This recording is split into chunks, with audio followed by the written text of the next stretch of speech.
Shalom. This is brother Tazwa Gal from GMS Germany with a new lesson. First off and foremost, I want to give all praises, glory, and the highest honor unto Yahweh, Ba'ashem, Yahushai, Ba'ashem, Rakakudash. I want to give double honors to the elders and apostles of Milson and told us his truth. Peace and blessings and salutations to the elect out there who spread his truth and sincerity in his charity across the four winds. Come back with another lesson. Evolve around the title. Did it come with the smooth words? With the smooth tongue. Because you see the title says NATO revealed its goal in Ukraine conflict.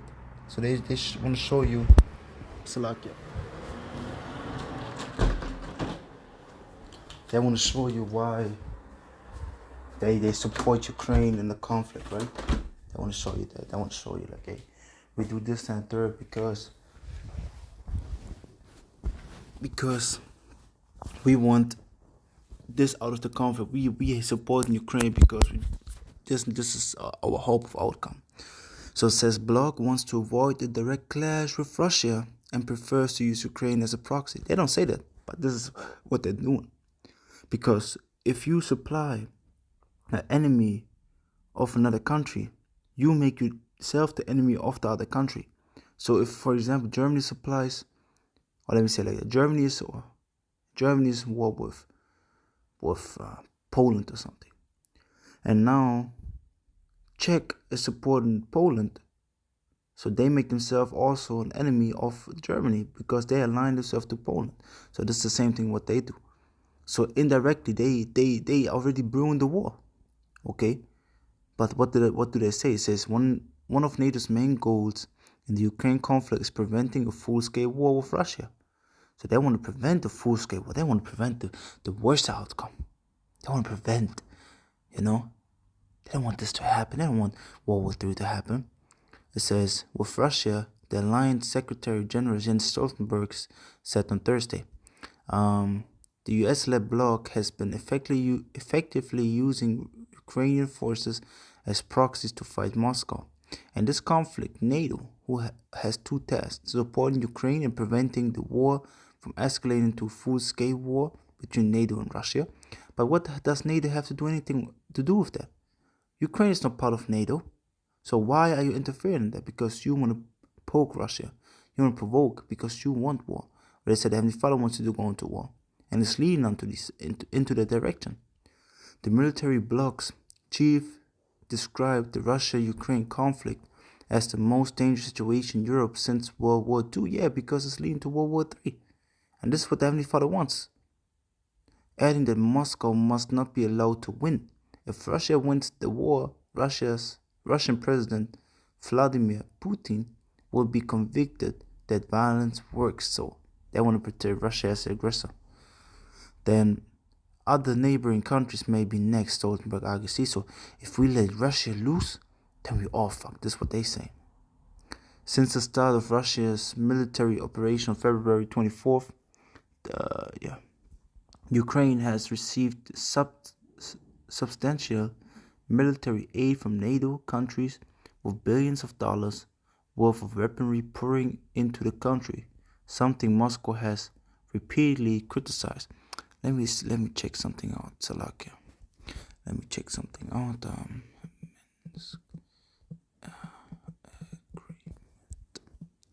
So.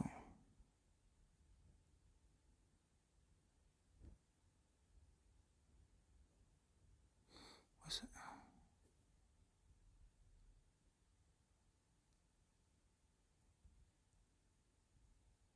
Wait.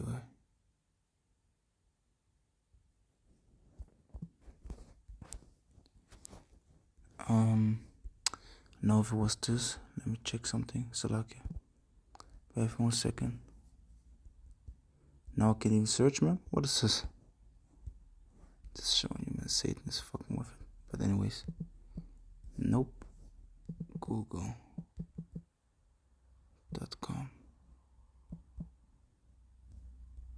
So it says,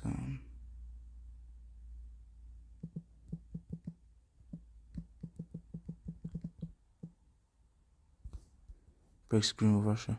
It says in 1st April 2014, NATO unanimously decided to suspend all particular cooperation with Russia. Response in response to annexation of Crimea, but no, that's not what I'm talking about. Kansalakis always looking up some things. They wanna, just be quiet the whole time, but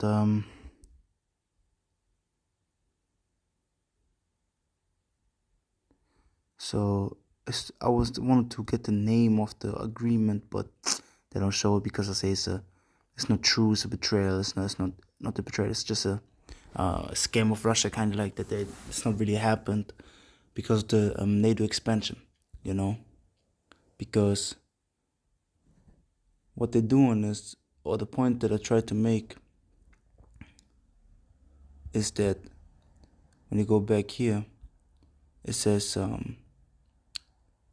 that Ukraine was supported by America and by NATO.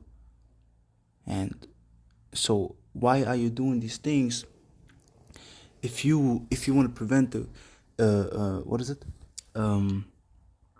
war with Russia? You want to prevent it, but then you support the aggressor of Russia. So they're in a conflict, but you want to change the narrative. So that's what they're doing. They come with the slick tongue. But nevertheless, they broke their agreement with Russia. And they things break covenant.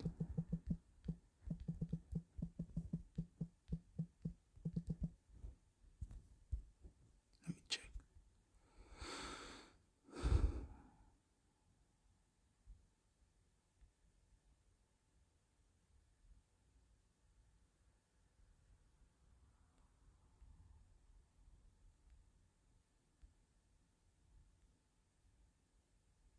No, it wasn't the book of Psalms.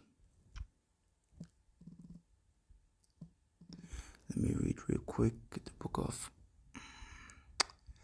Psalms, chapter 55, because I mentioned it already, verse 21. It says, the word, verse 20, yeah, there's it, man. It says, Psalm 65 and 20, he has put forth his hands against such as be at peace with him. He has broken his covenant. This is what he does throughout all history. He has peace with everybody, but then he breaks it.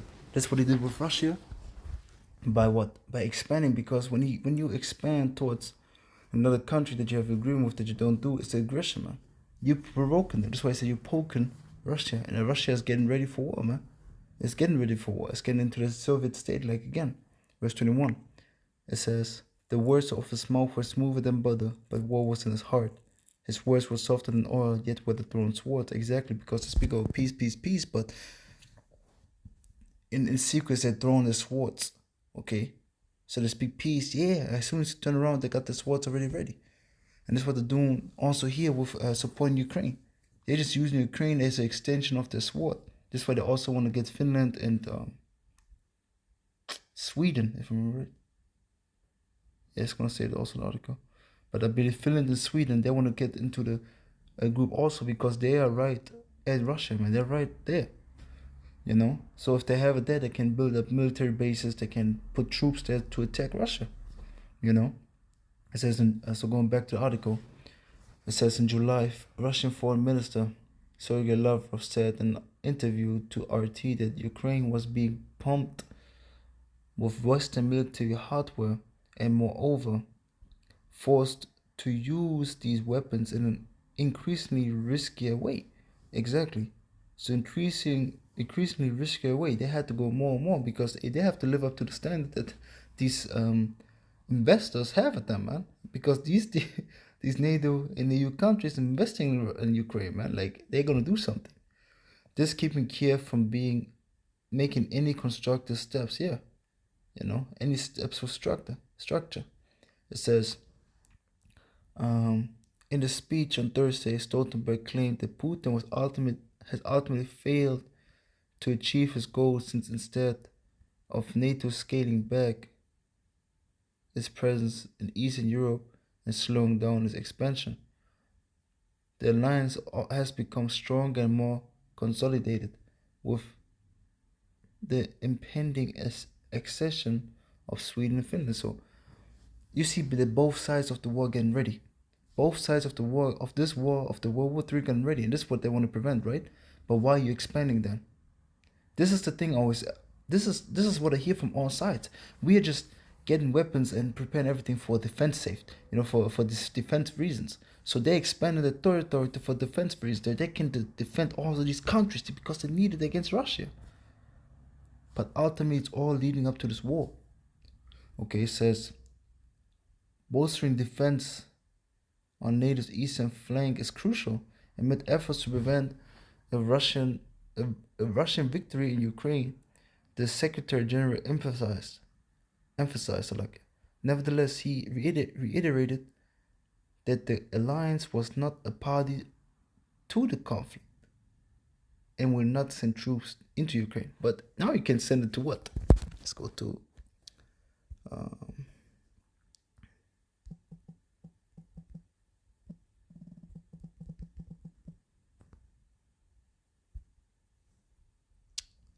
Slovakia.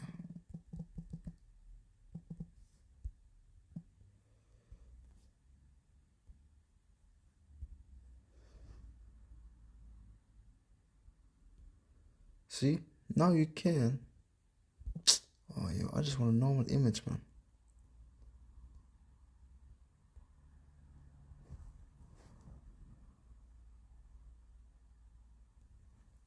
It's ridiculous, man.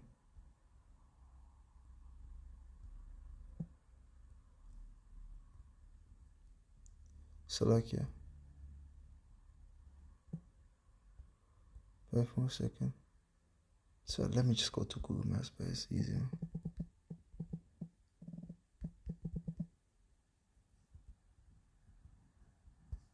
Let me just type in Finland, right? Finland. Okay. So let's go here. What do you see? You see Finland right here. And it's what? At the border of Russia. It's right there. It's right there. So by them expanding here to Sweden and Finland, by doing that, what can they do? They can put the missiles there, like they have here also in Germany. They can put the missiles there. They can put the weaponry there. They can put the soldiers there. So they can do all these things and be near Russia. And this is leading to World War III. It's simply like this. And at the same time, Russia is building up its forces through what? Through the alliance to Iran, Iran, India, and also Turkey, man. They're building up their side also. So you see both sides of the war coming to pass, man. Coming together. To do what? To fight in this war. So let me get real quick also, because I read Psalms 55. Let me read Psalms 52 and 3. Thou loves evil more than good, and lying rather than to speak righteousness. And this is what they do. Or let me say verse 2. Their tongue devises mischief like a sharp razor, working deceitfully. And this is what they do. They come like, oh yeah, we're just doing it for the self-defense, for the defense of our NATO alliances. But ultimately, they just want to expand their country, that they have a superior hand in war. They're all getting war ready because the next thing they're going to happen is war. Okay? So now, I want to go also to, what was it again? 1 Thessalonians. 1 Thessalonians chapter 5, verse 3. For when they shall say peace and safety, what they're doing, we're doing it for peace, for defense. Okay? Then some destruction cometh upon them, as travail upon a womb of child, and they shall not escape. Yeah, because why? Let me start at verse 1. It says, but of the times and seasons, brethren, ye have no need that I write unto you. Yeah, because we're watching the times and seasons. We're watching it. We are diligently watching the news. We are diligently watching what is going on in the world. And lining up with the prophecies to see, hey, this prophecy is about to come to pass, man. World War III is right around the corner. The chip is coming. And Jacob's trouble is also at hand, man. And it's actually measuring the time diligently in itself, like it says in 2 Thessalonians 9 chapter.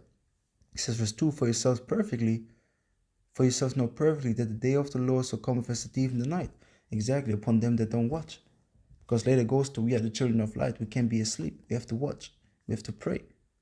But nevertheless, man, what is going on right now is all these things come building up to what? To the fulfillment of prophecy. That's why it's building up to that point, to fulfill the prophecies of Yahweh, Hashem, Yahweh Shai. That's where it all leading to, man. To the fulfillment of the prophecies of the Lord. And this is why we're going to go real quick to Zephaniah, and then also Isaiah, and then we're going to go back to the article and finish it. Zephaniah chapter 3 and verse 8, it says, "Therefore wait ye upon me, saith the Lord Yahweh, until the day that I rise up to the prey. For my determination," what is determination? Got it right here. Decision, sentence in a suit of law, divinity or authoritative judicial settlement. So it's what? To decide. Okay? His conclusion. But to decide is beautiful because he decided, he judged the matter like this. Okay, his decision is what? Is to gather the nations. So to gather the nations in where? In the valley of Yehoshaphat. You can read in Joel the 3rd chapter. This is why the river Euphrates is drying up, that the way of the kings of the east might be prepared, that they can go and meet there in the Middle East and have the war. It says, "For my determinations to gather the nations, that I may assemble the kingdoms, to pour upon them my indignation," through what? The ICBM missiles and the hypersonic missiles, "even all my fierce anger, for all the earth shall be devoured with the fire of my jealousy." See, all the earth, so this kingdom, what they build up, going to be devoured by the fire of his jealousy, through the fire of the nuclear missiles. This is what's going to happen. Okay, so the Heavenly Father is preparing that, to assemble the kingdoms. This way he has to rise them up. He has to make them all war ready. This way he says in Joel chapter 3. Matter of fact, go there real quick. Wait 1 second. Joel chapter 3 verse 9. "Proclaim ye this among the Gentiles, prepare war, wake up the mighty men, let all the men of war draw near, let them come up." And this is what they're doing right now. They're getting war ready. They're getting war ready. They can lead to World War III, like it says in Revelation chapter 11 and verse 14. But on top of that, I'm going to go to Isaiah chapter 66 and verse 16, and it says, "For by fire and by his sword will the Lord Yahweh plead with all flesh." When you go on the word plead, it means shapat, which means to judge all flesh. "And the slain of the Lord Yahweh shall be many." So the Heavenly Father is going to make the quick riddance of them, like you can read in 2 13th chapter. But it's all leading up to that. So they come with a smooth time, but don't be deceived by that, because it's wartime. The time of war is at hand. Okay? Because when you go back here, Salakia, go back here to the article. What?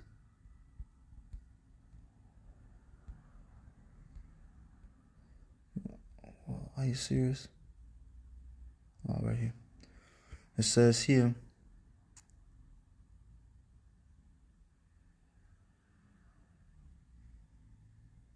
I think it was,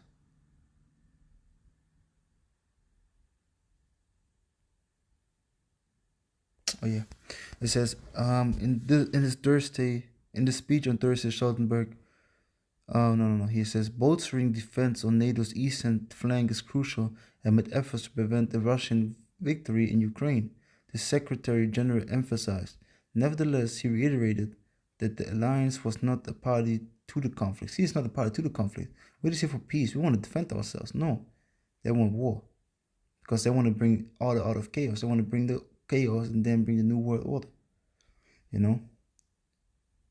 In a previous interview with Norwegian public broadcaster NRK, the NATO chief pointed out that the alliance was not obligated to intervene in the conflict, as Ukraine is not a member of a state. See, that's the thing, man. They're not obligated. Let's look up applied, man. Let's look up these words, man. See, oblige. It says to make someone legally or morally bound to do something. They're not bound to do this. They're not bound to support Ukraine, but they did it. And now is the reason why. You know it, to build up their military, to weaken them and to expand, man. Because all the weaponry is there now.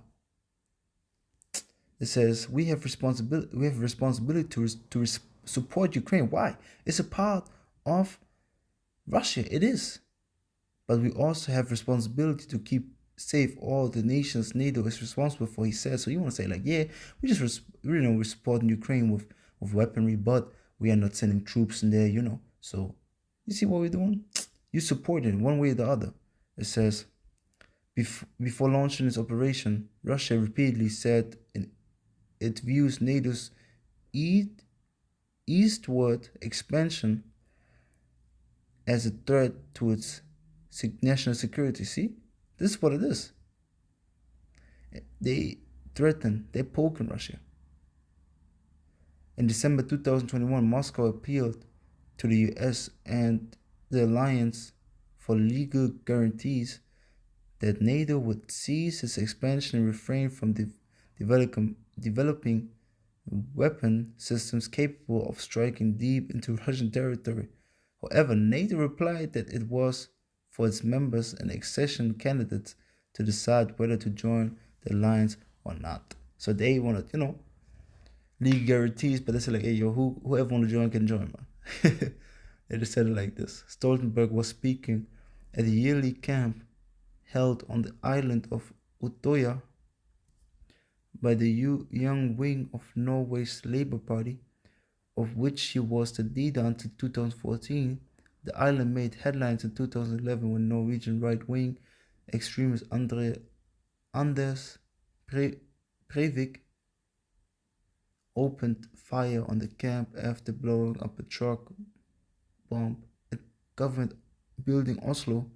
To distract the police, the massacre left 17 people dead, but more people gonna die than that through the hand of these people. So don't be fooled by the smooth words of these people, man. Don't be fooled by them, because we're in the time of war. They're like, oh, we just do it. See, we just doing. Look at this picture, man. He's very deceptive. Look at him, like, oh, we just doing it to protect ourselves and our alliances, but yet no alliance there. Let's look at them real quick.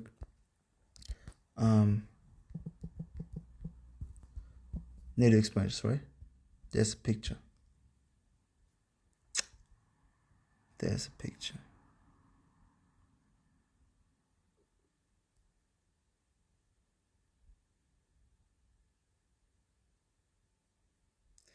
Okay.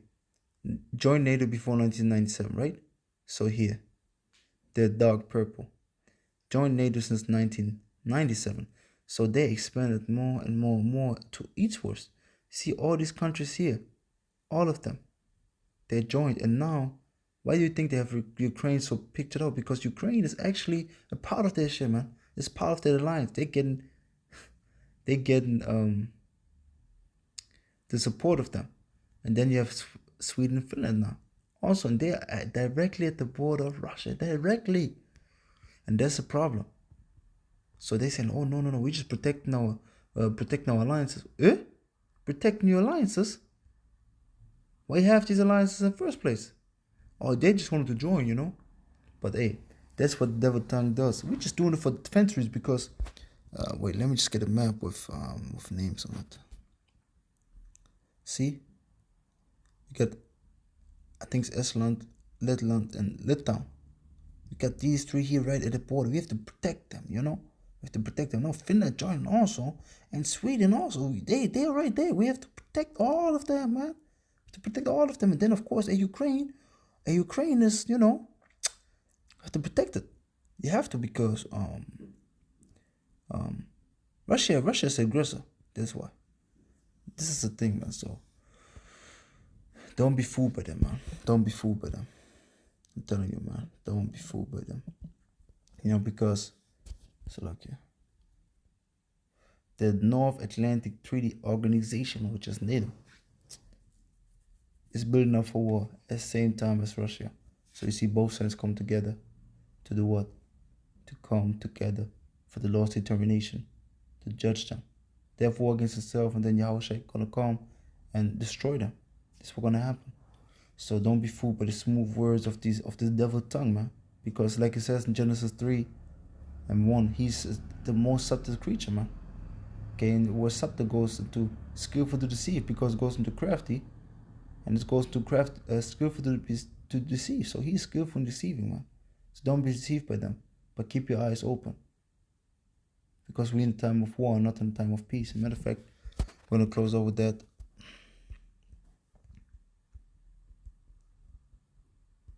Ecclesiastes 3:8.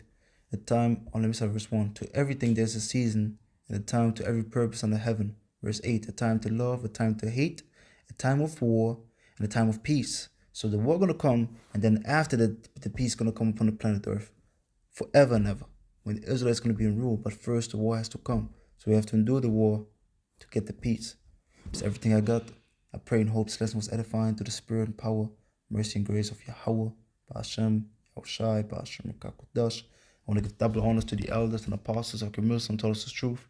Peace and blessings and salutations to the elect out there who spread this truth and sincerity and also charity across the four winds. And again, all praise, glory, and the highest honor unto Yahweh, Ba'ashem, Yahushai, Ba'ashem, Rakakudash. On to the next one. Shalom.